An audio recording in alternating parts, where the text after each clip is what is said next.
So, we all know Super Mario 64, right? One of the most iconic video games in history, and the most important one as well.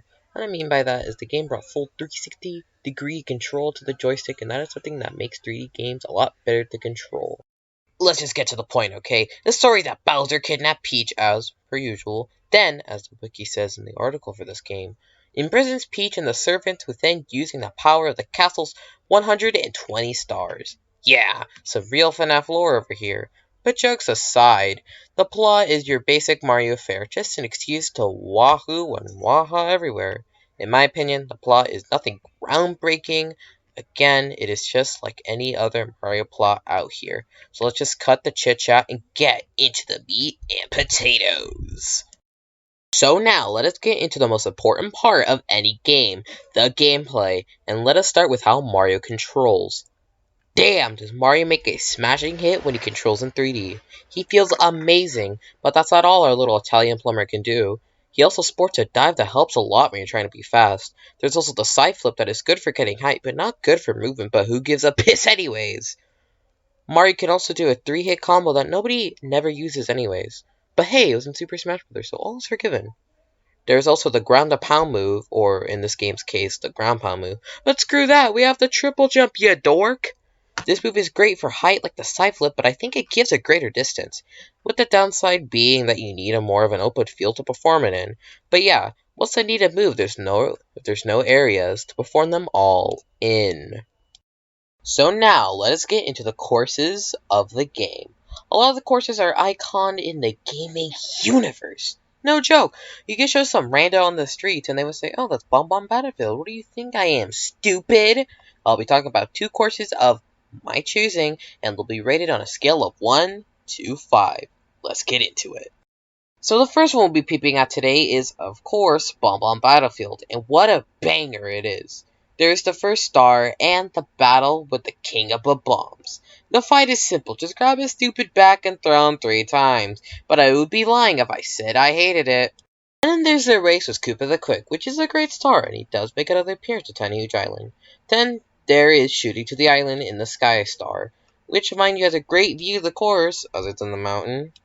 Next is the 8 red coin star, and keep in mind all the courses have these, but they're all good. They have you exploring the map and checking every nook and cranny. They may sound bad, but it's good fun in my opinion. Then there's Mario Wings to the Sky, and to do this you need the wing cap, which is unlocked later, but for now. The star has you getting the cap and shooting Mario out of a cannon and flying around the coin rings and trying to collect the middle of all 5 rings. If done correctly, the star will spawn and it will be yours for the taking.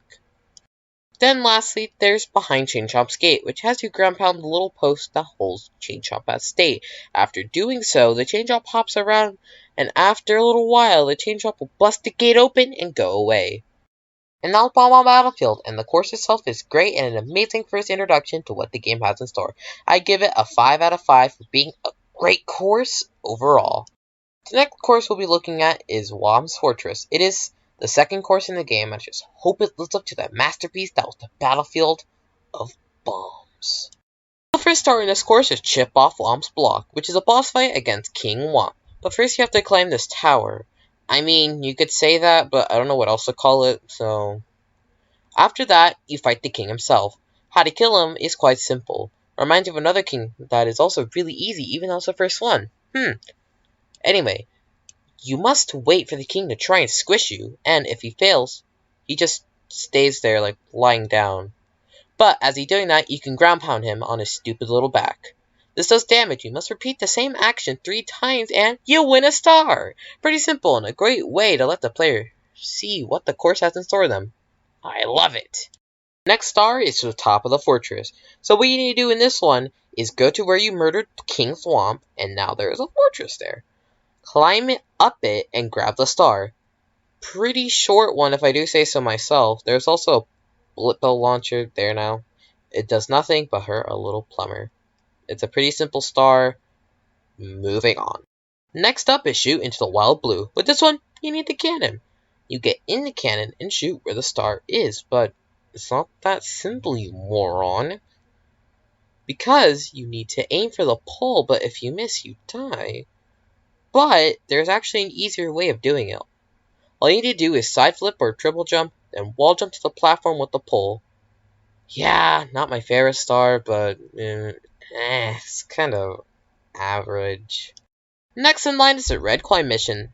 Same deal as like the one in Bomba Battlefield or any other course in the entire goddamn game, but with floating islands.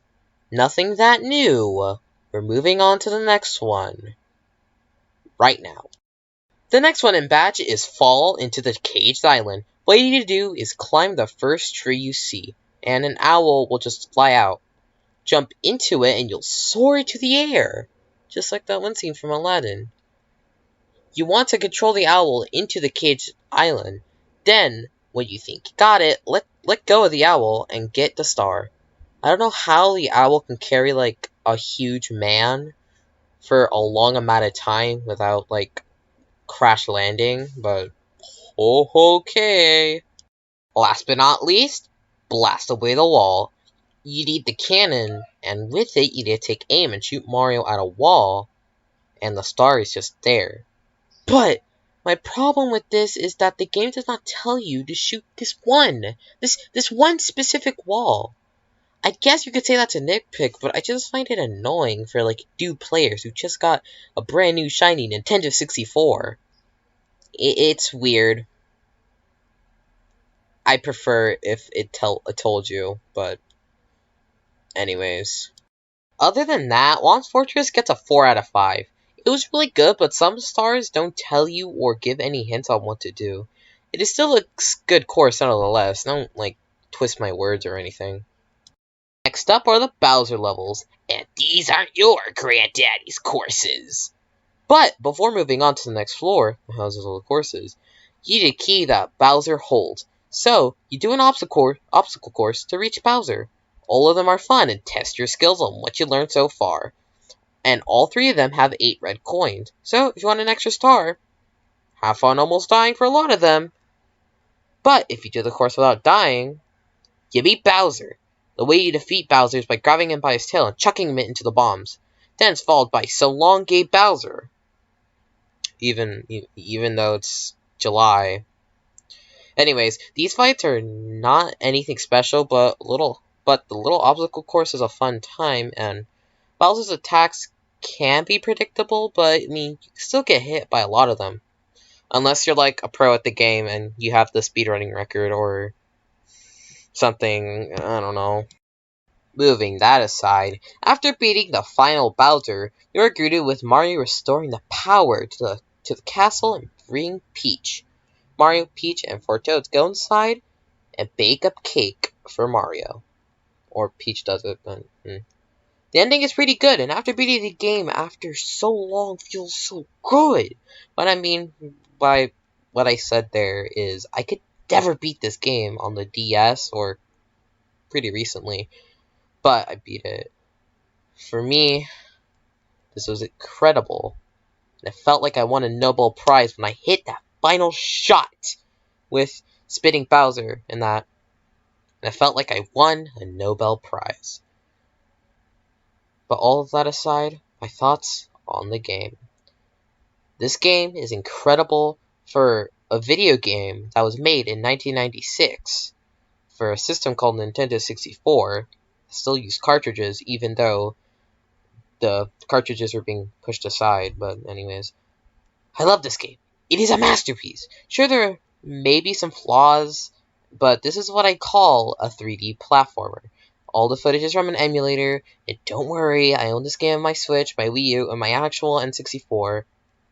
Anyways, now it's time for my score.